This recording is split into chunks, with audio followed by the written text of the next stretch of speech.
Почитувани, Социјалдемократскиот сојуз на Македонија, водејќи се од максимата дека образованието е столб на секое општество, во текот на овие години направи круцијални и суштински мерки за подобрување и подигнување на квалитетот на сите нивоа на образование, вклучително и на високото. Најпрвин, поаѓајќи од урнисаната автономија на универзитетите од претходната влада, која со директен упат, преку закони за високо образование, се обиде да ги контролира и узурпира универзитетите, Социјалдемократскиот сојуз на Македонија, веднаш постапувањето на власт во 2018 година, го донесе новиот закон за високото образование. Со овој закон се направија низа прогресивни промени, и тоа промени во однос на подобрувањето на квалитетот на високото образование. Се отвори Агенцијата за квалитет на високото образование, се поделија Одборот за акредитација и Одборот за евалуација, се направија измени во контекст на критериумите за избор во наставно-научни звања и, она што е најсуштинското, се врати автономијата на универзитетите и слободата на академскиот кадар. А ништо поголемо и позначено нема од слободна мисла, слободен говор и слободно творештво на академскиот кадар и научната елита.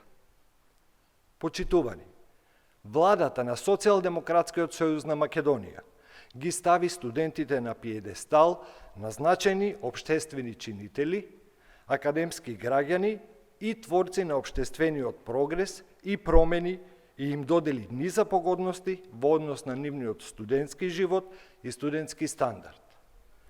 Имено се пристапи кон доделување на субвенциониран студентски оброк од 140 денари дневно, од понеделник до сабота, за сите редовни и невработени студенти од државните и приватните универзитети.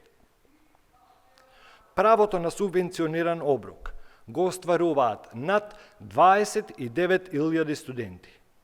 Оваа влада ги зголеми стипендиите од 3.000 на 6.050 денари.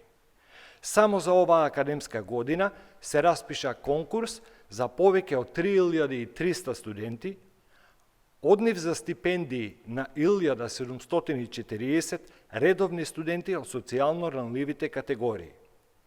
На околу 3.500 студенти им се продолжени договорите за стипендии, а стипендии се доделени на 95 студенти, македонски државјани кои студираат во странство. Вкупно 100 студенти од балканските земји, Хрватска, Србија, Албанија, кои имаат македонско потекло и студираат на универзитетите и високообразовните установи во нашата држава, исто така добиваат стипендии. Националните јавни научни институти, кои вршат научно-истражувачка и високообразовна дејност, со години беа деградирани и нерамноправно третирани, особено во однос на нивните месечни примања. Со интервенција и дополнување на Законот за научно-истражувачката дејност од 19. март 2024 година, формулата за пресметување на платите е во интерес на вработените и за развојот на достоинството на науката и на кадарот кој работи во овие институти. Се направија промени во интерес на развојот и достоинството на науката, со кој се подразбира научните институти да се стават во рамноправна положба со сите останати јавни високообразовни установи.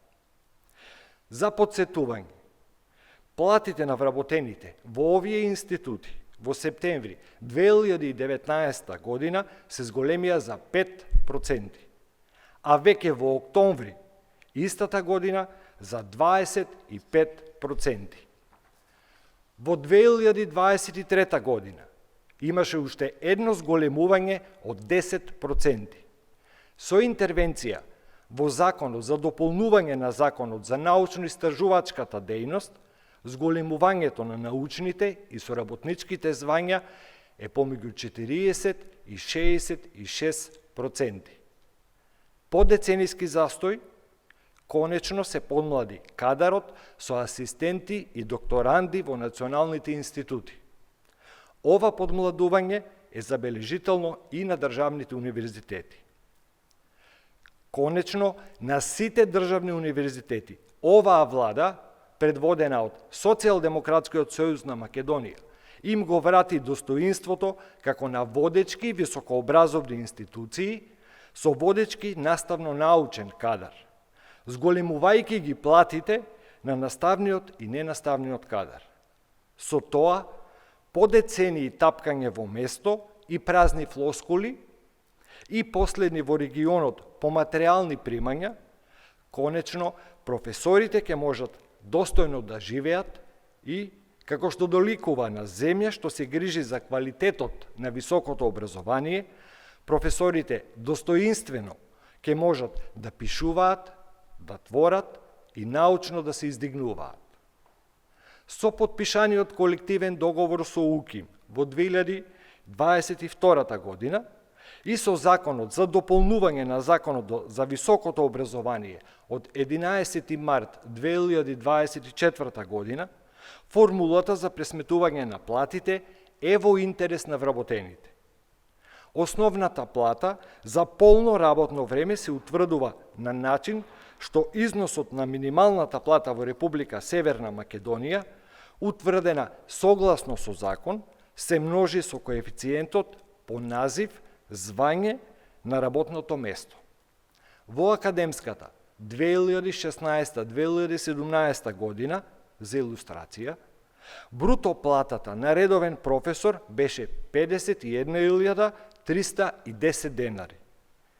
А сега, со новата формула, бруто платата на редовен професор достигнува 124.736 денари, без пресметан минат труд.